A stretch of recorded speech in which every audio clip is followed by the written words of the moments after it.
Manipuri Tampaki Naron I am put Loy Hato Hero Loy Hero Singing me in Makada Takari Quina from the high go Akanba Action me Amlakolo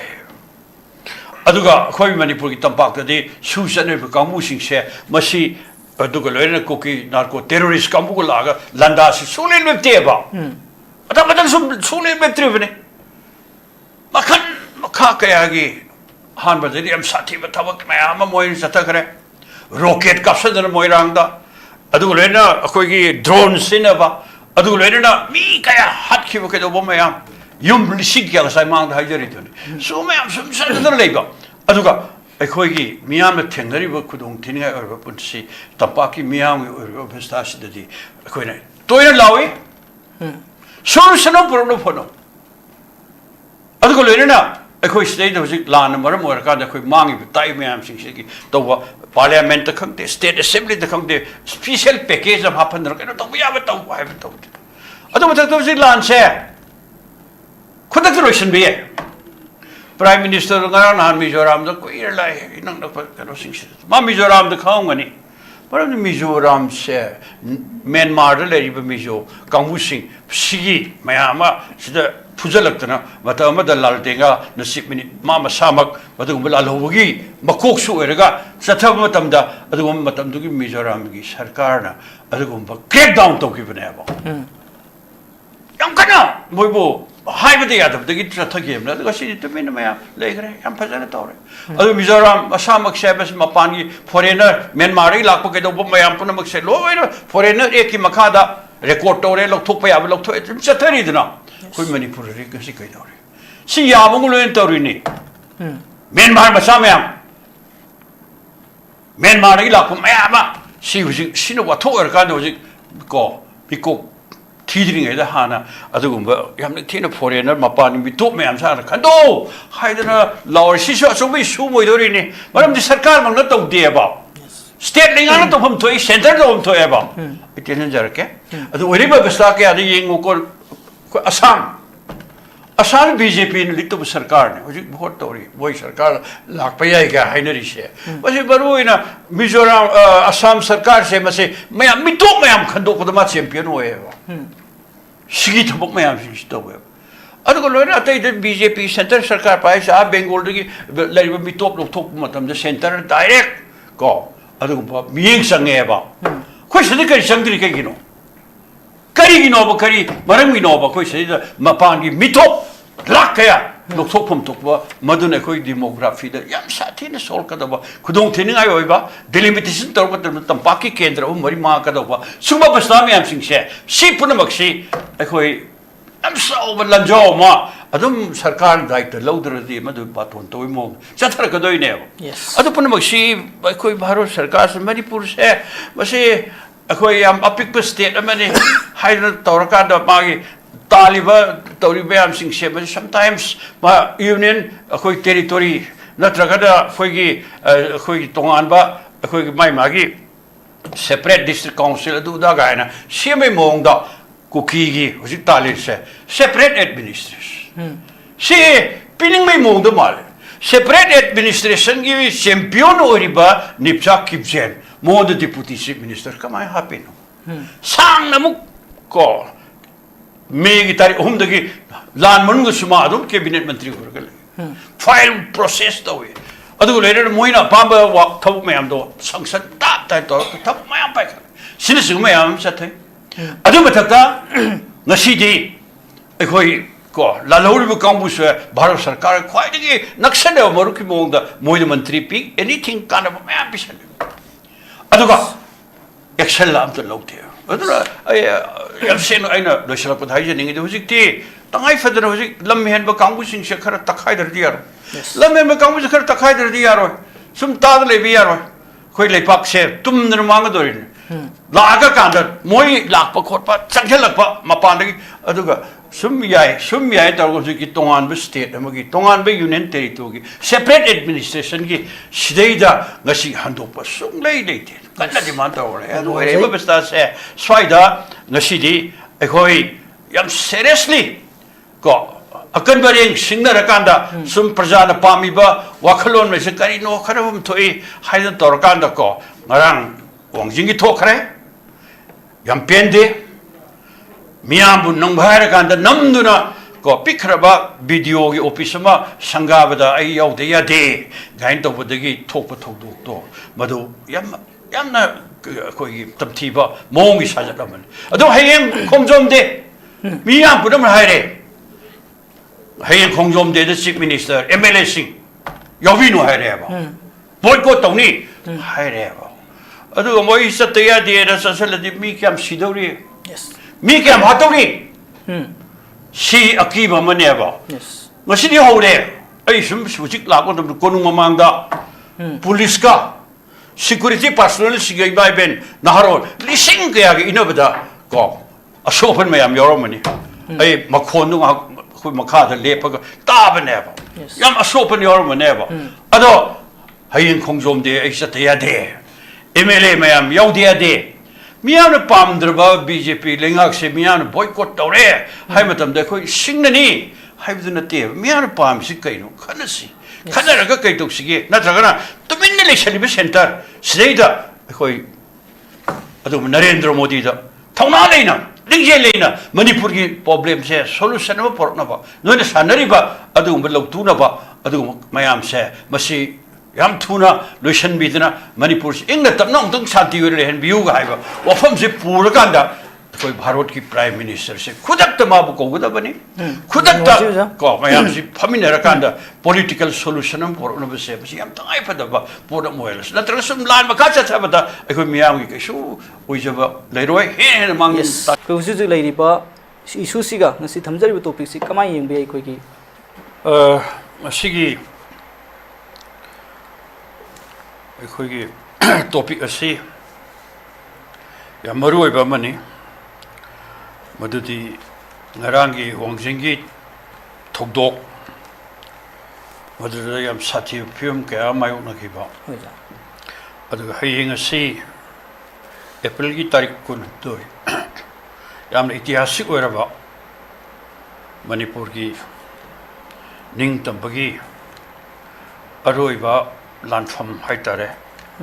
sumba mafam seida pangthokpadari khongjom de si akhoi lenghaki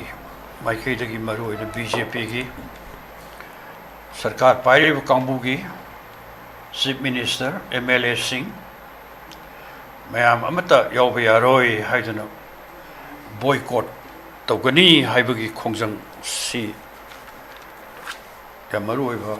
akhoi hayengi haitare wafa mani adu mayam khangi dudi ngasi manipur ori film si leipak le yam sathi ba phibam ma khoi nomo gi sumayok na rakpa siam kiningai wera ba adu matanja mani miyam gi leptaba I ho gi 2023 gi me gi humdagi horok pa I ho kaya sing madu angak pa phang ba I ho sing si la kadar banda ki me gi tarik ahumda sahi ahum phajal ka dore sang rabe ityas ki tangkak amani sahi ahum hai ba se angang na te sdeida ekhoi gi maleng ba pham kya ra thoi ba chawra ba adu ba shakti le ba ba kaya gi lan yam thoi ado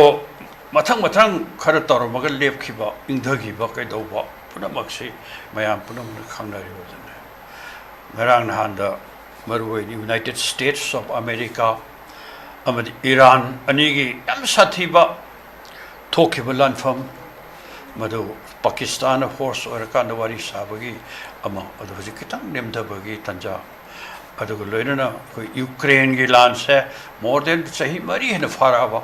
Adu Ruska Tongari says Matek who sees Payarga Tobo Korpa Yanaba Kari Totaki Gazianaba Sumba Mayam Singsi Equi the Prativigi Sorvali Pakaya the Tuibalan Jauka Singsi Masi Equina Kupna Nainava Made Koigi Big Crabber State Seda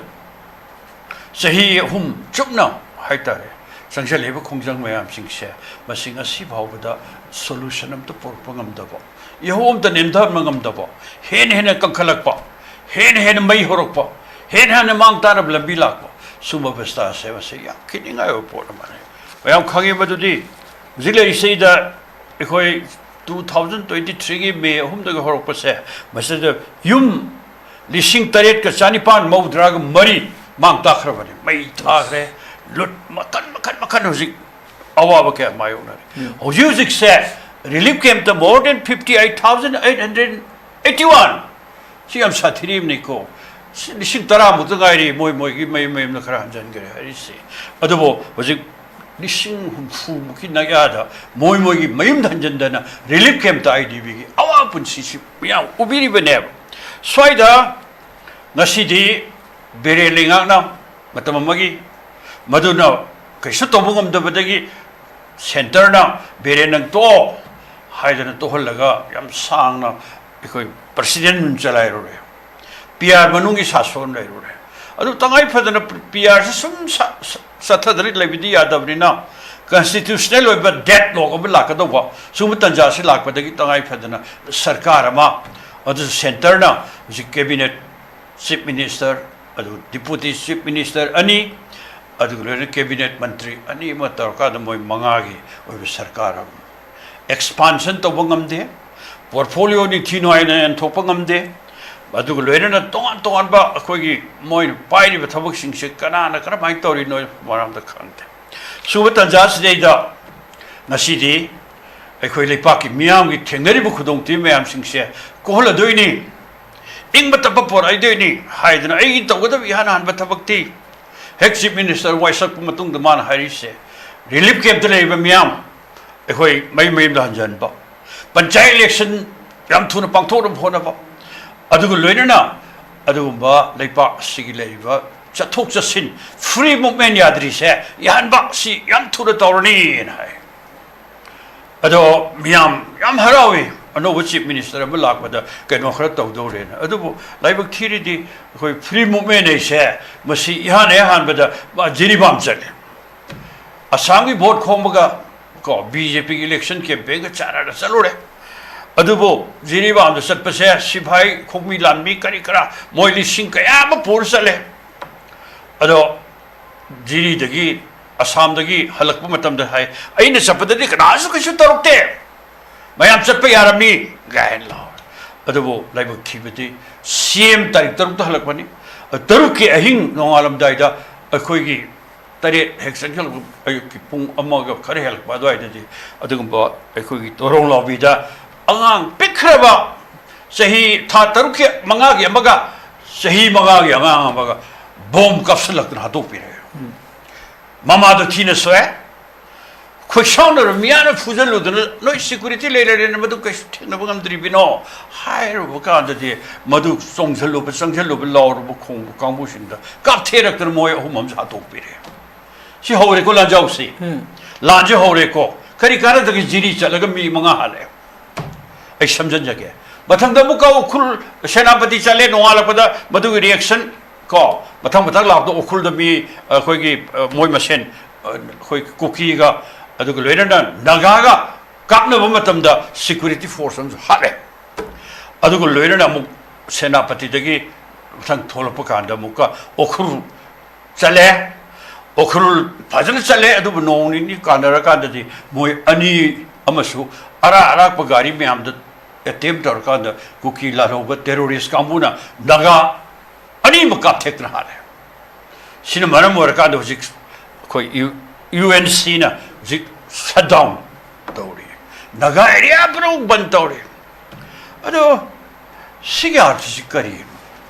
swaida gasidi chief minister sanga bachat pirano adu to pirano aduga zik yam sathiri bangang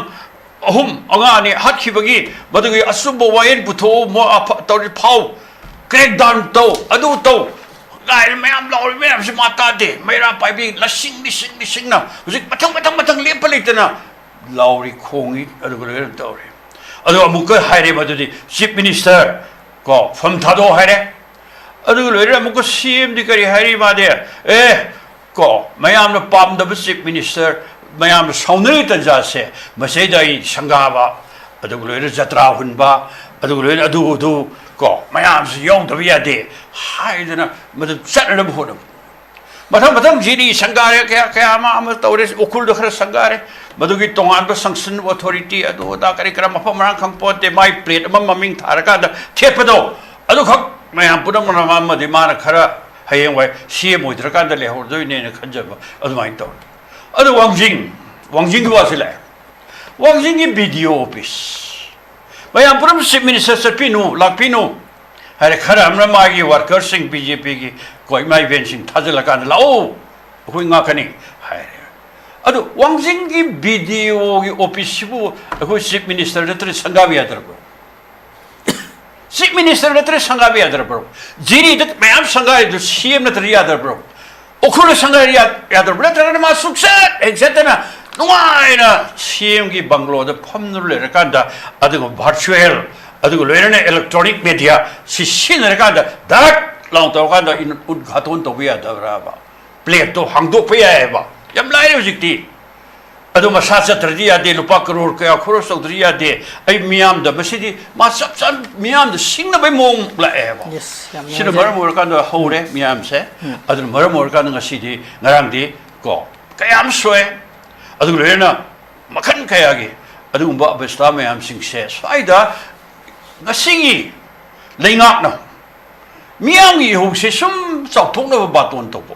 숨 잡통나 보나 봐 시 뭐네 설세 마신을 박 시 잉버 답바 산티 오이나 아마데 로드 오더 얌 티르멘 덴도 보나 보나 봐 수야야로 yes 고 아드나 승법스타 세 스와이다 아이나 지 얌바로 베 토픽스 요리고 마도디 콩좀데 콩좀데 세 mathang 아이 마시 섰다버는 파네 칼레 아이 모도디 고 아드가 로이라 바도 셋루 lu ban lay tarpon kat pai be se ai mathangi round da phajana ai thamjage adaga hojiki le situation se mase le pak in the bani haidar miyam gi yoshigi mayukta singna bugi mong su thare ba chief minister gi khongthang se masi khoi yam pen de haibo phamse han bro yam ngai je huju le ri bot phibam siga chief minister na thanga da khongthang se khara yeng mo thu tar ha ba doni thanging ha duna ning khudi mo tawgi matam madu dina te ha duni jan thambi si yam no jai muju government khogi function da wangjing incident wangjing gi khogi video office sanga si da cm na hai ki bada khogi chingi tongan district sing da tam khogi makha gi lambi da meitai sing chat pa yaram da bodu mahakna chatlure aduga tampaki mafam sing da chatpa matam da rajniti ge ba khudung shaba lawraga mioi kharana mahakki sugumba video office sanga bi khongset da si thinglakpani masi tobi ganu nuaite hai wafam phungdu kheba tare hai cm na phungdu li wafam se khoi gi tawriba thawong se miyam gi kholaw duga khogi rajniti rom da cm na pusillaga khalam li wakalon se kamai yeng de zigi wafam se cm gi my statement se du highway du tare miyam na su pena de adugo rajniti go khudung saba ise wasi andaki matang study khoi manipur ki chief minister na lebaki oi ba tholei ba isu mayam sing sim marak saida hogi ba adugo april gi taret ayuk yanda angan ba thoki ba kedos si batung tarak ba ki ko ma sing rak sum lai post mayam loi khang ena eda sinagare sinarage sinarani sinare bai dai adinga siebuk masigi paper da bu yaure madudi khoi khudak te ena ye sina khoi ko case me am ji ta pai katna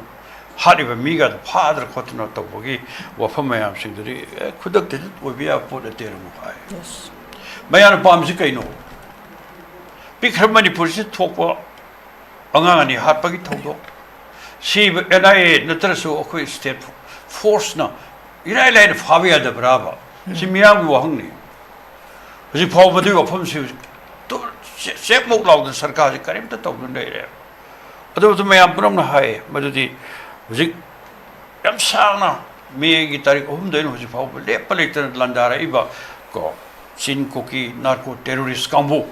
sida sarkar ni yi miyeng प्रजा मियाम की थमोइद चप चाना fall वॉकन जी कई मधुदी कोई भारत सरकार का state लिंगा फो यावना लोकतून रकांदा अदुगुंबा ꯑꯩꯈꯣꯏꯒꯤ ꯆꯤꯟ ꯀꯨꯀꯤ ꯅꯥꯔꯀꯣ ꯇꯦꯔꯣꯔꯤꯁ ꯀꯥꯡꯕꯨꯁꯤꯡꯅ ꯃꯅꯤꯄꯨꯔꯗ ꯂꯩꯔꯤꯕ ꯇꯝꯄꯥꯛꯇ ꯂꯩꯔꯤꯕ ꯂꯥꯜꯍꯧꯕ ꯀꯥꯡꯕꯨꯁꯤꯡꯁꯤ ꯇꯛꯈꯥꯏꯅꯕꯒꯤꯗꯃꯛꯇ ꯃꯗꯨ ꯈ꯭ꯋꯥꯏꯗꯒꯤ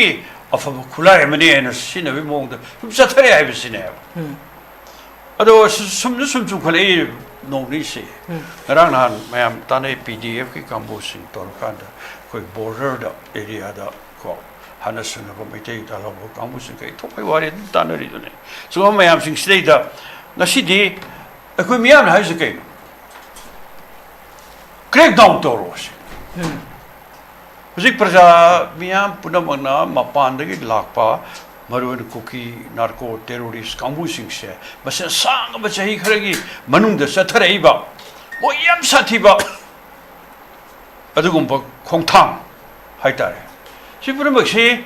ꯅꯣꯡꯃꯒꯤ ꯂꯦꯞꯇꯅ ꯃꯊꯪ ꯁꯨꯝ ꯆꯪꯉꯝꯃꯤ ꯂꯥꯛ 9-9ꯒꯤ ꯃꯊꯛꯇ ꯑꯩꯈꯣꯏ ꯃꯅꯤꯄꯨꯔꯗ ꯊꯣꯝꯖꯤꯜꯂꯛꯑꯦ ꯀꯨꯀꯤ ꯀꯥꯡꯕꯨꯁꯤꯡꯁꯦ ꯐꯣꯔꯦꯅꯔ ꯀꯨꯀꯤ ꯍꯥꯏꯇꯥꯔꯦ ꯃꯌꯥꯝꯁꯤꯡꯁꯦ ꯃꯗꯩꯗ ꯑꯩꯈꯣꯏꯒꯤ ꯀꯣ ꯑꯁꯥꯝ ꯔꯥꯏꯐꯜ ꯌꯥꯎꯏ ꯍꯥꯏꯔꯤ ꯑꯗꯨꯒ ꯂꯣꯏꯅ ꯑꯩꯈꯣꯏ ꯇꯣꯉꯥꯟꯕ ꯂꯩꯉꯥꯛ ꯄꯥꯏꯕ ꯀꯥꯡꯕꯨꯁꯤꯡ ꯌꯥꯎꯏ ꯍꯥꯏꯔꯤ ꯃꯣꯏꯒꯤꯕꯨ MLA ꯀꯥꯟꯅꯕ ꯍꯣꯠꯅꯕꯗ ꯑꯗꯨꯒꯨꯝꯕ BJP ꯂꯩꯉꯥꯛꯅ ꯃꯣꯏ ꯁꯧꯒꯠꯈꯤꯕꯒꯤ ꯋꯥꯔꯤ ꯃꯌꯥꯝ ꯑꯃ ꯄꯩꯁꯥꯗꯒꯤ ꯀꯔꯤꯗꯒꯤ ꯄꯥꯡꯊꯣꯛ ꯄꯥꯡꯁꯤꯟ ꯇꯧꯅꯕꯒꯤ ꯋꯥꯔꯤ ꯃꯊꯪ ꯍꯥꯏꯔꯤ ꯑꯗꯨꯝ ꯁꯥꯡꯉ ꯄꯣꯠ ꯑꯃꯅꯤ ꯁꯤꯗꯩꯗ ꯚꯥꯔꯠ ꯁꯔꯀꯥꯔꯁꯤꯅ ꯑꯩꯈꯣꯏ ꯇꯨꯃꯤꯟꯅ ꯑꯗꯨꯝ ꯌꯦꯡꯉ ꯂꯩꯕꯁꯤ ꯁꯤ ꯇꯁꯦꯡꯕꯗꯤ ꯆꯍꯤ 3 ꯐꯥꯔꯛꯀꯗꯧꯔꯤꯕ ꯃꯣꯏꯒꯤ ꯂꯥꯟꯗꯥꯁꯤ ꯅꯍꯥꯟꯅ ꯂꯣꯏꯁꯤꯟꯕ ꯌꯥꯔꯦ ꯍꯥꯏꯅ ꯐꯥꯎꯖꯩꯌꯦꯕ ꯃꯔꯝꯗꯤ ꯀꯔꯤꯒꯤꯅꯣ ꯏꯕꯣ ꯂꯩꯔꯤꯕ ꯂꯥꯟꯁꯦ ꯃꯁꯤ ꯑꯩꯈꯣꯏ ꯚꯥꯔꯠꯀꯤ ꯈ꯭ꯋꯥꯏꯗꯒꯤ ꯃꯀꯣꯛ ꯄ꯭ꯔꯥꯏꯝ ꯃꯤꯅꯤꯁꯇꯔ ꯅꯔꯦꯟꯗ꯭ꯔ ꯃꯣꯗꯤ ꯃꯥ ꯍꯧꯖꯤꯛꯐꯥꯎ ꯀꯩꯗꯧ ꯂꯩꯒꯦ ꯀꯔꯤꯝꯇ ꯍꯥꯏꯗꯕ ꯃꯔꯛꯇ ꯑꯃꯨꯛ ꯈꯛꯇꯪ ꯀꯣ ꯅꯣꯡꯄꯣꯛ ꯁꯦꯛꯃꯥꯏꯗ ꯅꯨꯄꯤ ꯑꯅꯤꯈꯛ ꯉꯥꯏꯍꯥꯛ ꯁꯦꯀꯦꯟ ꯑꯃꯅꯤ ꯐꯤ ꯊꯣꯡꯈꯤꯗꯕ ꯑꯗꯨꯋꯥꯏꯗ ꯇꯟꯖꯥ ꯑꯃ ꯂꯧꯔꯀꯥꯟꯗ ꯑꯩꯈꯣꯏ ꯃꯩꯇꯩ ꯀꯥꯡꯕꯨꯁꯤꯡꯁꯦ ꯌꯥꯝ ꯍꯤꯡꯁꯥ ꯌꯥꯏꯇꯕ ꯌꯥꯝ ꯇꯝꯊꯤꯕ ꯀꯥꯡꯕꯨ ꯇꯧꯔꯒ ꯍꯦꯛ ꯊꯥꯎ ꯍꯥꯏꯗꯣꯛꯈꯤꯕ ꯄꯥꯔꯂꯤꯌꯥꯃꯦꯟꯒꯤ ꯃꯅꯥꯛꯇꯒ ꯉꯥꯡꯈꯤꯕ ꯈꯣꯠꯈꯤꯕ ꯑꯗꯨꯅ ꯚꯥꯏꯔꯦꯜ ꯑꯣꯏꯗꯅ ꯃꯤꯌꯥꯝ ꯄꯨꯝꯅꯃꯛ ꯑꯗꯣ ꯑꯩꯈꯣꯏꯁꯦ ꯃꯊꯪ ꯊꯣꯛꯏꯕ ꯋꯥꯊꯣꯛ ꯃꯌꯥꯝꯁꯤꯗꯤ ꯖꯤꯔꯤꯗ ꯑꯉꯥꯡ ꯍꯥꯜꯂꯒ ꯊꯥꯗꯔꯛꯄꯗ ꯄ꯭ꯔꯥꯏꯝ ꯃꯤꯅꯤꯁꯇꯔ ꯀꯩꯗꯧ ꯂꯩ ꯍꯟꯗꯛ ꯑꯉꯥꯡ ꯑꯅꯤ ꯃꯃꯥꯒ ꯂꯣꯏ ꯕꯣꯝ ꯇꯨꯝꯃꯤꯉꯩ ꯍꯥꯠꯄ ꯄ꯭ꯔꯥꯏꯝ ꯃꯤꯅꯤꯁꯇꯔ ꯀꯩꯗꯧ ꯂꯩ ꯍꯣꯝ ꯃꯤꯅꯤꯁꯇꯔ ꯀꯩꯗꯧ ꯂꯩ ꯃꯊꯪ ꯍꯥꯠꯈ꯭ꯔꯦꯅ ꯍꯥꯠꯐꯝ ꯊꯣꯛꯇꯕ ꯁꯤꯒꯨꯝꯕ ꯃꯌꯥꯝꯁꯤ ꯂꯥꯛꯄ ꯀꯥꯟꯗ ꯃꯥ ꯇꯨꯃꯤꯟꯅ ꯁꯨꯝ ꯈꯥꯡꯉ ꯂꯩꯕ ꯑꯗꯨꯒ ꯁꯨꯝ ꯇꯥꯔꯤ ꯄ꯭ꯔꯤꯊꯤꯕꯤ ꯄꯨꯝꯅꯃꯛꯅ ꯍꯥꯏꯅꯔꯦ ꯚꯥꯔꯠ ꯂꯩꯉꯥꯛꯅ ꯍꯥꯏꯕꯗꯤ BJPꯅ ꯑꯗꯨꯒꯨꯝꯕ ꯀꯨꯀꯤ ꯂꯥꯜꯍꯧꯕ ꯀꯥꯡꯕꯨꯁꯤꯡꯁꯦ ꯃꯣꯏꯁꯦ ꯃꯊꯪ ꯃꯣꯏ ꯃꯊꯪ ꯑꯩꯈꯣꯏꯒꯤ ꯃꯇꯦꯡ ꯃꯌꯥꯝ ꯑꯃ ꯃꯣꯏꯅ ꯄꯥꯡꯉ ꯂꯥꯛꯑꯦ ꯂꯣꯏꯁꯤꯟꯅꯕ ꯍꯣꯠꯅꯔꯦ ꯃꯩꯇꯩ ꯂꯥꯜꯍꯧꯕ ꯀꯥꯡꯕꯨꯁꯤꯡꯁꯦ ꯑꯗꯨ ꯃꯊꯛꯇ ꯑꯃꯨꯛꯀ ꯍꯟꯗꯛ ꯁꯨ ꯑꯦꯛꯁꯇꯦꯟ ꯇꯧꯔꯦ ꯁꯨ ꯆꯠꯅꯍꯜꯂꯅꯨ ꯍꯥꯏꯅ ꯑꯩꯈꯣꯏ ꯂꯥꯎꯋꯦ ꯑꯗꯨ ꯀꯔꯤꯒꯤ ꯑꯣꯟꯅꯩ ꯃꯗꯨꯗꯤ ꯐ꯭ꯔꯤ ꯃꯨꯚꯃꯦꯟꯗꯤ ꯌꯥꯍꯟꯕ ꯑꯗꯨꯒ ꯁꯨꯗꯤ ꯑꯦꯛꯁꯇꯦꯟ ꯇꯧꯕ ꯁꯤ ꯌꯥꯅꯩ ꯑꯗꯨ ꯁꯨꯗꯤ ꯑꯦꯛꯁꯇꯦꯟ ꯇꯧꯈ꯭ꯔꯦ ꯐ꯭ꯔꯤ ꯃꯨꯚꯃꯦꯟꯗꯤ ꯍꯧꯖꯤꯛꯐꯥꯎ ꯌꯥꯗ꯭ꯔꯦ ꯁꯨꯃꯥꯏꯅ ꯑꯇꯩ ꯀꯟꯗꯤꯁꯟ ꯃꯌꯥꯝ ꯑꯃ ꯑꯗꯨꯒ ꯇꯣꯂꯣꯞ ꯄꯤꯔꯒ ꯊꯝꯕꯒꯤ ꯃꯑꯣꯡꯗ ꯈꯨꯠꯂꯥꯏ ꯄꯥꯏꯔꯒ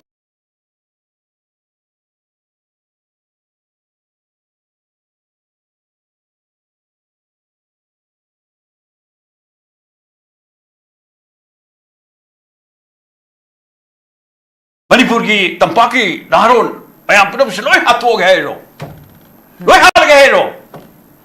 ꯁꯤꯒꯤ ꯃꯤꯠꯌꯦꯡ ꯃꯈꯥꯗ ꯇꯛꯈꯥꯏꯔꯒꯦ ꯍꯥꯏ ꯑꯩꯈꯣꯏꯅ ꯁꯣꯝꯗ ꯍꯥꯏ ꯀꯣ ꯑꯩꯈꯣꯏ ꯑꯀꯟꯕ ꯑꯦꯛꯁꯟ ꯃꯌꯥꯝ ꯂꯧꯈꯠꯂꯣ ꯍꯥꯏ ꯑꯗꯨꯒ ꯑꯩꯈꯣꯏ ꯃꯅꯤꯄꯨꯔꯒꯤ ꯇꯝꯄꯥꯛꯇꯗꯤ ꯁꯨ ꯆꯠꯅꯔꯤꯕ ꯀꯥꯡꯕꯨꯁꯤꯡꯁꯦ ꯃꯁꯤ ꯑꯗꯨꯒ ꯂꯣꯏꯅꯅ ꯀꯨꯀꯤ ꯅꯥꯔꯀꯣ ꯇꯦꯔꯣꯔꯤꯁ ꯀꯥꯡꯕꯨꯒ ꯂꯥꯛꯑꯒ ꯂꯥꯟꯗꯥꯁꯤ ꯁꯨꯡꯂꯦꯞ ꯂꯦꯞꯇꯦꯕ ꯃꯊꯪ ꯁꯨꯡꯂꯦꯞ ꯂꯦꯞꯇ꯭ꯔꯤꯕꯅꯤ ꯃꯈꯜ ꯃꯈꯥ ꯀꯌꯥꯒꯤ ꯑꯍꯥꯟꯕꯗꯗꯤ ꯌꯥꯝ ꯁꯥꯊꯤꯕ ꯊꯕꯛ ꯃꯌꯥꯝ ꯑꯃ ꯃꯣꯏꯅ ꯆꯠꯊꯈ꯭ꯔꯦ ꯔꯣꯀꯦꯠ ꯀꯥꯞꯁꯤꯟꯗꯅ ꯃꯣꯏꯔꯥꯡꯗ ꯑꯗꯨꯒ ꯂꯣꯏꯅꯅ ꯑꯩꯈꯣꯏꯒꯤ ꯗ꯭ꯔꯣꯟ ꯁꯤꯖꯤꯟꯅꯕ ꯑꯗꯨꯒ ꯂꯣꯏꯅꯅ ꯃꯤ ꯀꯌꯥ ꯍꯥꯠꯈꯤꯕ ꯀꯩꯗꯧꯕ ꯃꯌꯥꯝ ꯌꯨꯝ ꯂꯤꯁꯤꯡ ꯀꯌꯥ ꯉꯁꯥꯏ ꯃꯥꯡꯗ ꯍꯥꯏꯖꯔꯤꯗꯨꯅꯤ ꯁꯨ ꯃꯌꯥꯝ ꯁꯨꯝ ꯆꯠꯅꯗꯅ ꯂꯩꯕ ꯑꯗꯨꯒ ꯑꯩꯈꯣꯏꯒꯤ ꯃꯤꯌꯥꯝꯅ ꯊꯦꯡꯅꯔꯤꯕ ꯈꯨꯗꯣꯡꯊꯤꯅꯤꯡꯉꯥꯏ ꯑꯣꯏꯕ ꯄꯨꯟꯁꯤ ꯇꯝꯄꯥꯛꯀꯤ ꯃꯤꯌꯥꯝꯒꯤ ꯑꯣꯏꯔꯤꯕ ꯑꯕꯁꯊꯥꯁꯤꯗꯗꯤ ꯑꯩꯈꯣꯏꯅ ꯇꯣꯏꯅ ꯂꯥꯎꯏ ꯁꯣꯂꯨꯁꯟ ꯑꯃ ꯄꯨꯔꯛꯅꯕ ꯍꯣꯠꯅꯧ ꯑꯗꯨꯒ ꯂꯣꯏꯅꯅ ꯑꯩꯈꯣꯏ ꯁꯤꯗꯩꯗ ꯍꯧꯖꯤꯛ ꯂꯥꯟꯅ ꯃꯔꯝ ꯑꯣꯏꯔꯀꯥꯟꯗ ꯑꯩꯈꯣꯏ ꯃꯥꯡꯉꯤꯕ ꯇꯥꯛꯏꯕ ꯃꯌꯥꯝꯁꯤꯡꯁꯤꯒꯤ ꯇꯧꯕ ꯄꯥꯔꯂꯤꯌꯥꯃꯦꯟꯇ ꯈꯪꯗꯦ ꯁ꯭ꯇꯦꯠ ꯑꯦꯁꯦꯝꯕ꯭ꯂꯤꯗ ꯈꯪꯗꯦ ꯁ꯭ꯄꯤꯁꯦꯜ ꯄꯦꯀꯦꯖ ꯑꯃ ꯍꯥꯞꯍꯟꯗꯅ ꯀꯩꯅꯣ ꯇꯧꯕ ꯌꯥꯕ ꯇꯧꯕ ꯍꯥꯏꯕ ꯇꯧꯗꯦ ꯑꯗꯨ ꯃꯊꯛꯇ ꯍꯧꯖꯤꯛ ꯂꯥꯟꯁꯦ ꯈꯨꯗꯛꯇ ꯂꯣꯏꯁꯤꯟꯕ ꯌꯥꯏ ꯄ꯭ꯔꯥꯏꯝ ꯃꯤꯅꯤꯁꯇꯔ ꯉꯔꯥꯡ ꯅꯍꯥꯟ ꯃꯤꯖꯣꯔꯥꯝꯗ ꯀꯨꯏꯔ ꯂꯥꯛꯑꯦ ꯏꯅꯛ ꯅꯛꯄ ꯀꯩꯅꯣꯁꯤꯡꯁꯤꯗ ꯃꯥ ꯃꯤꯖꯣꯔꯥꯝꯗ ꯈꯪꯉꯝꯒꯅꯤ ꯃꯔꯝꯗꯤ ꯃꯤꯖꯣꯔꯥꯝꯁꯦ ꯃꯦꯟꯃꯥꯔꯗ ꯂꯩꯔꯤꯕ ꯃꯤꯖꯣ ꯀꯥꯡꯕꯨꯁꯤꯡ ꯁꯤꯒꯤ ꯃꯌꯥꯝ ꯑꯃ ꯁꯤꯗ ꯐꯨꯖꯜꯂꯛꯇꯅ ꯃꯇꯝ ꯑꯃꯗ ꯂꯥꯜꯇꯦꯡꯒ ꯅꯁꯤꯕ ꯃꯤꯅꯤꯠ ꯃꯁꯥꯃꯛ ꯃꯗꯨꯒꯨꯝꯕ ꯂꯥꯜꯍꯧꯕꯒꯤ ꯃꯀꯣꯛꯁꯨ ꯑꯣꯏꯔꯒ ꯆꯠꯊꯕ ꯃꯇꯝꯗ ꯑꯗꯨꯒꯨꯝꯕ ꯃꯇꯝꯗꯨꯒꯤ ꯃꯤꯖꯣꯔꯥꯝꯒꯤ ꯁꯔꯀꯥꯔꯅ ꯑꯗꯨꯒꯨꯝꯕ ꯀ꯭ꯔꯦꯛ ꯗꯥꯎꯟ ꯇꯧꯈꯤꯕꯅꯦꯕ ꯌꯥꯝ ꯀꯟꯅ ꯃꯣꯏꯕꯨ ꯍꯥꯏꯕꯗ ꯌꯥꯗꯕꯗꯒꯤ ꯆꯠꯊꯈꯤꯕꯅꯦ ꯑꯗꯨꯒ ꯁꯤꯗꯤ ꯇꯨꯃꯤꯟꯅ ꯃꯌꯥꯝ ꯂꯩꯈ꯭ꯔꯦ ꯌꯥꯝ ꯐꯖꯅ ꯇꯧꯔꯦ ꯑꯗꯨ ꯃꯤꯖꯣꯔꯥꯝ ꯃꯁꯥꯃꯛꯁꯦ ꯍꯥꯏꯕꯁꯤ ꯃꯄꯥꯟꯒꯤ ꯐꯣꯔꯦꯅꯔ ꯃ꯭ꯌꯥꯟꯃꯥꯔꯗꯒꯤ ꯂꯥꯛꯄ ꯀꯩꯗꯧꯕ ꯃꯌꯥꯝ ꯄꯨꯝꯅꯃꯛꯁꯦ ꯂꯣꯏꯅ ꯐꯣꯔꯦꯅꯔ ꯑꯦꯛꯀꯤ ꯃꯈꯥꯗ ꯔꯦꯀꯣꯔꯗ ꯇꯧꯔꯦ ꯂꯧꯊꯣꯛꯄ ꯌꯥꯕ ꯂꯧꯊꯣꯛꯑꯦ ꯑꯗꯨꯝ ꯆꯠꯊꯔꯤꯗꯅ ꯑꯩꯈꯣꯏ ꯃꯅꯤꯄꯨꯔꯗꯗꯤ ꯉꯁꯤ ꯀꯩꯗꯧꯔꯦ ꯁꯤ ꯌꯥꯕꯒ ꯂꯣꯏꯅ ꯇꯧꯔꯤꯅꯤ ꯃ꯭ꯌꯥꯟꯃꯥꯔ ꯃꯆꯥ ꯃꯌꯥꯝ ꯃ꯭ꯌꯥꯟꯃꯥꯔꯗꯒꯤ ꯂꯥꯛꯄ ꯃꯌꯥꯝ ꯑꯃ ꯁꯤ ꯍꯧꯖꯤꯛ ꯁꯤꯅ ꯋꯥꯊꯣꯛ ꯑꯣꯏꯔꯀꯥꯟꯗ ꯍꯧꯖꯤꯛ ꯀꯣ ꯃꯤꯀꯣꯛ ꯊꯤꯗ꯭ꯔꯤꯉꯩꯗ ꯍꯥꯟꯅ ꯑꯗꯨꯒꯨꯝꯕ ꯌꯥꯝꯅ ꯊꯤꯅ ꯐꯣꯔꯦꯅꯔ ꯃꯄꯥꯟꯒꯤ ꯃꯤꯇꯣꯞ ꯃꯌꯥꯝ ꯁꯥꯅ ꯈꯟꯗꯣꯛ ꯍꯥꯏꯗꯅ ꯂꯥꯎꯔꯦ ꯁꯤꯁꯨ ꯑꯆꯧꯕ ꯏꯁꯨ ꯑꯣꯏꯗꯣꯔꯤꯅꯤ ꯃꯔꯝꯗꯤ ꯁꯔꯀꯥꯔꯃꯛꯅ ꯇꯧꯗꯦꯕ ꯁ꯭ꯇꯦꯠ ꯂꯩꯉꯥꯛꯅ ꯇꯧꯐꯝ ꯊꯣꯛꯏ ꯁꯦꯟꯇꯔ ꯇꯧꯐꯝ ꯊꯣꯛꯑꯦꯕ ꯑꯩ ꯇꯦꯟꯁꯤꯟꯖꯔꯛꯀꯦ ꯑꯗꯨ ꯑꯣꯏꯔꯤꯕ ꯑꯕꯁꯊꯥ ꯀꯌꯥꯗ ꯌꯦꯡꯉꯨꯀꯣ ꯑꯩꯈꯣꯏ ꯑꯁꯥꯝ ꯕꯤꯖꯦꯄꯤꯅ ꯂꯤꯠ ꯇꯧꯕ ꯁꯔꯀꯥꯔꯅꯤ ꯍꯧꯖꯤꯛ ꯚꯣꯠ ꯇꯧꯔꯤ ꯃꯣꯏ ꯁꯔꯀꯥꯔ ꯂꯥꯛꯄ ꯌꯥꯏ ꯀꯥꯏ ꯍꯥꯏꯅꯔꯤꯁꯦ ꯃꯁꯤ ꯃꯔꯨꯑꯣꯏꯅ ꯃꯤꯖꯣꯔꯥꯝ ꯑꯁꯥꯝ ꯁꯔꯀꯥꯔꯁꯦ ꯃꯁꯤ ꯃꯌꯥꯝ ꯃꯤꯇꯣꯞ ꯃꯌꯥꯝ ꯈꯟꯗꯣꯛꯄꯗ ꯃꯥ ꯆꯦꯝꯄꯤꯌꯟ ꯑꯣꯏꯌꯦꯕ ꯁꯤꯒꯤ ꯊꯕꯛ ꯃꯌꯥꯝꯁꯤꯡꯁꯤ ꯇꯧꯋꯦꯕ ꯑꯗꯨꯒ ꯂꯣꯏꯅ ꯑꯇꯩꯗ ꯕꯤꯖꯦꯄꯤ ꯁꯦꯟꯇꯔ ꯁꯔꯀꯥꯔ ꯄꯥꯏꯁꯦ ꯕꯦꯡꯒꯣꯜꯗꯒꯤ ꯂꯩꯔꯤꯕ ꯃꯤꯇꯣꯞ ꯂꯧꯊꯣꯛꯄ ꯃꯇꯝꯗ ꯁꯦꯟꯇꯔ ꯗꯥꯏꯔꯦꯛ ꯀꯣ ꯑꯗꯨꯒꯨꯝꯕ ꯃꯤꯠꯌꯦꯡ ꯆꯪꯉꯦꯕ ꯑꯩꯈꯣꯏ ꯁꯤꯗ ꯀꯔꯤ ꯆꯪꯗ꯭ꯔꯤ ꯀꯩꯒꯤꯅꯣ ꯀꯔꯤꯒꯤꯅꯣꯕ ꯀꯔꯤ ꯃꯔꯝꯒꯤꯅꯣꯕ ꯑꯩꯈꯣꯏ ꯁꯤꯗ ꯃꯄꯥꯟꯒꯤ ꯃꯤꯇꯣꯞ ꯂꯥꯛ ꯀꯌꯥ ꯂꯧꯊꯣꯛꯐꯝ ꯊꯣꯛꯄ ꯃꯗꯨꯅ ꯑꯩꯈꯣꯏ ꯗꯦꯃꯣꯒ꯭ꯔꯥꯐꯤꯗ ꯌꯥꯝ ꯁꯥꯊꯤꯅ ꯁꯣꯛꯀꯗꯕ ꯈꯨꯗꯣꯡꯊꯤꯅꯤꯡꯉꯥꯏ ꯑꯣꯏꯕ ꯗꯤꯂꯤꯃꯤꯇꯦꯁꯟ ꯇꯧꯔꯛꯄ ꯃꯇꯝꯗ ꯇꯝꯄꯥꯛꯀꯤ ꯀꯦꯟꯗ꯭ꯔ ꯑꯍꯨꯝ ꯃꯔꯤ ꯃꯥꯡꯉꯛꯀꯗꯧꯕ ꯁꯨꯝꯕ ꯑꯕꯁꯊꯥ ꯃꯌꯥꯝꯁꯤꯡꯁꯦ ꯁꯤ ꯄꯨꯝꯅꯃꯛꯁꯤ ꯑꯩꯈꯣꯏ ꯌꯥꯝ ꯆꯥꯎꯕ ꯂꯟꯖꯥꯎ ꯑꯃ ꯑꯗꯨꯝ ꯁꯔꯀꯥꯔꯅ ꯗꯥꯏꯇ ꯂꯧꯗ꯭ꯔꯗꯤ ꯃꯗꯨ ꯕꯥꯇꯣꯟ ꯇꯧꯕꯒꯤ ꯃꯑꯣꯡ ꯆꯠꯊꯔꯛꯀꯗꯣꯏꯅꯦꯕ ꯑꯗꯨ ꯄꯨꯝꯅꯃꯛꯁꯤ ꯑꯩꯈꯣꯏ ꯚꯥꯔꯠ ꯁꯔꯀꯥꯔꯁꯤ ꯃꯅꯤꯄꯨꯔꯁꯦ ꯃꯁꯤ ꯑꯩꯈꯣꯏ ꯌꯥꯝ ꯑꯄꯤꯛꯄ ꯁ꯭ꯇꯦꯠ ꯑꯃꯅꯤ ꯍꯥꯏꯗꯅ ꯇꯧꯔꯀꯥꯟꯗ ꯃꯥꯒꯤ ꯇꯥꯜꯂꯤꯕ ꯇꯧꯔꯤꯕ ꯃꯌꯥꯝꯁꯤꯡꯁꯦ ꯃꯁꯤ ꯁꯝꯇꯥꯏꯝꯁ ꯃꯥ ꯌꯨꯅꯤꯌꯟ ꯑꯩꯈꯣꯏ ꯇꯦꯔꯤꯇꯣꯔꯤ ꯅꯠꯇ꯭ꯔꯒꯅ ꯑꯩꯈꯣꯏꯒꯤ ꯇꯣꯉꯥꯟꯕ ꯑꯩꯈꯣꯏꯒꯤ ꯃꯥꯒꯤ ꯁꯦꯄꯔꯦꯠ ꯗꯤꯁꯇ꯭ꯔꯤꯛ ꯀꯥꯎꯟꯁꯤꯜ ꯑꯗꯨꯗ ꯒꯥꯏꯅ ꯁꯦꯝꯕꯒꯤ ꯃꯑꯣꯡꯗ ꯀꯨꯀꯤꯒꯤ ꯍꯧꯖꯤꯛ ꯇꯥꯜꯂꯤꯁꯦ ꯁꯦꯄꯔꯦꯠ ꯑꯦꯗꯃꯤꯅꯤꯁꯇ꯭ꯔꯦꯁꯟ ꯁꯤ ꯄꯤꯅꯤꯡꯕꯒꯤ ꯃꯑꯣꯡꯗ ꯃꯥꯜꯂꯦ ꯁꯦꯄꯔꯦꯠ ꯑꯦꯗꯃꯤꯅꯤꯁꯇ꯭ꯔꯦꯁꯟꯒꯤ ꯆꯦꯝꯄꯤꯌꯟ ꯑꯣꯏꯔꯤꯕ ꯅꯤꯞꯆꯥ ꯀꯤꯞꯖꯦꯟ ꯃꯉꯣꯟꯗ ꯗꯤꯄꯨꯇꯤ ꯆꯤꯐ ꯃꯤꯅꯤꯁꯇꯔ ꯀꯃꯥꯏꯅ ꯍꯥꯞꯄꯤꯅꯣ ꯁꯥꯡꯅ ꯑꯃꯨꯛ ꯀꯣ ꯃꯦꯒꯤ ꯇꯥꯔꯤꯛ 3ꯗꯒꯤ ꯂꯥꯟ ꯃꯅꯨꯡꯗꯁꯨ ꯃꯥ ꯑꯗꯨꯝ ꯀꯦꯕꯤꯅꯦꯠ ꯃꯟꯇ꯭ꯔꯤ ꯑꯣꯏꯔꯒ ꯂꯩ ꯐꯥꯏꯜ ꯄ꯭ꯔꯣꯁꯦꯁ ꯇꯧꯏ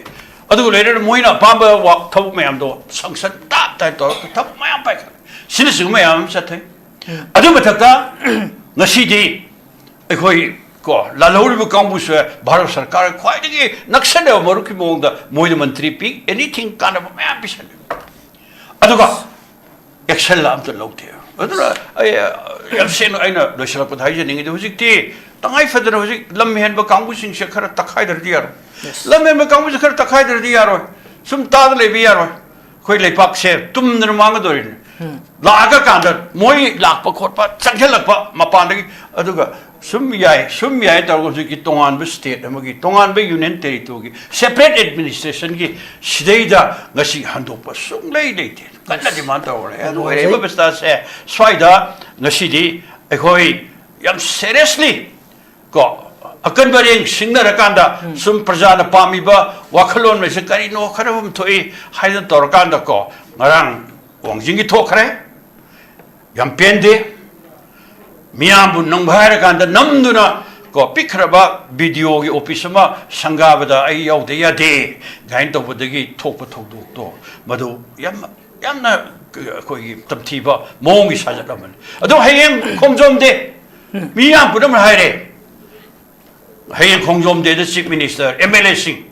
ꯌꯥꯎꯕꯤꯅꯨ ꯍꯥꯏꯔꯦꯕ ꯕꯣꯏꯀꯣꯠ ꯇꯧꯅꯤ ꯍꯥꯏꯔꯦꯕ ꯑꯗꯨꯒ ꯃꯣꯏ ꯆꯠꯇ ꯌꯥꯗꯦꯅ ꯆꯠꯁꯤꯜꯂꯗꯤ ꯃꯤ ꯀꯌꯥꯝ ꯁꯤꯗꯧꯔꯤ ꯃꯤ ꯀꯌꯥꯝ ꯍꯥꯠꯇꯧꯔꯤ ꯁꯤ ꯑꯀꯤꯕ ꯑꯃꯅꯦꯕ ꯉꯁꯤꯗꯤ ꯍꯧꯔꯦ ꯑꯩ ꯁꯨꯝ ꯍꯧꯖꯤꯛ ꯂꯥꯛꯄ ꯃꯇꯝꯗ ꯀꯣꯅꯨꯡ ꯃꯃꯥꯡꯗ ꯄꯨꯂꯤꯁꯀ ꯁꯤꯀꯨꯔꯤꯇꯤ ꯄꯥꯔꯁꯣꯅꯦꯜꯁꯤꯡꯒ ꯏꯃꯥ ꯏꯕꯦꯟ ꯅꯍꯥꯔꯣꯜ ꯂꯤꯁꯤꯡ ꯀꯌꯥꯒꯤ ꯏꯟꯅꯕꯗ ꯀꯣ ꯑꯁꯣꯛ ꯑꯄꯟ ꯃꯌꯥꯝ ꯌꯥꯎꯔꯝꯃꯅꯤ ꯑꯩ ꯃꯈꯣꯟꯗꯨ ꯉꯥꯏꯍꯥꯛ ꯑꯩꯈꯣꯏ ꯃꯈꯥꯗ ꯂꯦꯞꯄꯒ ꯇꯥꯕꯅꯦꯕ ꯌꯥꯝ ꯑꯁꯣꯛ ꯑꯄꯟ ꯌꯥꯎꯔꯝꯃꯅꯦꯕ ꯑꯗꯣ ꯍꯌꯦꯡ ꯈꯣꯡꯖꯣꯝ ꯗꯦ ꯑꯩ ꯆꯠꯇ ꯌꯥꯗꯦ MLA ꯃꯌꯥꯝ ꯌꯥꯎꯗ ꯌꯥꯗꯦ ꯃꯤꯌꯥꯝꯅ ꯄꯥꯝꯗ꯭ꯔꯕ BJP ꯂꯩꯉꯥꯛꯁꯦ ꯃꯤꯌꯥꯝꯅ ꯕꯣꯏꯀꯣꯠ ꯇꯧꯔꯦ ꯍꯥꯏꯕ ꯃꯇꯝꯗ ꯑꯩꯈꯣꯏ ꯁꯤꯡꯅꯅꯤ ꯍꯥꯏꯕꯗꯨ ꯅꯠꯇꯦꯕ ꯃꯤꯌꯥꯝꯅ ꯄꯥꯝꯃꯤꯁꯤ ꯀꯩꯅꯣ ꯈꯟꯅꯁꯤ ꯈꯟꯅꯔꯒ ꯀꯩ ꯇꯧꯁꯤꯒꯦ ꯅꯠꯇ꯭ꯔꯒꯅ ꯇꯨꯃꯤꯟꯅ ꯂꯩꯁꯜꯂꯤꯕ ꯁꯦꯟꯇꯔ ꯁꯤꯗꯩꯗ ꯑꯩꯈꯣꯏ ꯑꯗꯨꯒ ꯅꯔꯦꯟꯗ꯭ꯔ ꯃꯣꯗꯤꯗ ꯊꯧꯅꯥ ꯂꯩꯅ tingje leina manipur gi problem se solution ma por na ba noina sanari ba adu lo tu na ba adu mayam se masi yam thuna lotion bidna manipur ingna tam nong tung shanti ure hen biu ga ba wafam se pura kanda koi bharat ki prime minister se khudak ta ma bu ko da bani khudak ta ko mayam si famine ra kanda political solution am por no se masi yam tangai fa da ba por moel la tra sum lan ma ka cha cha ba da ko miyam gi shu oi ja ba leiroi he mang tan ngai film si la ka ne film si di koi parli sarkar sin miyam ga pam kha to pi tangai fa da ba ni koi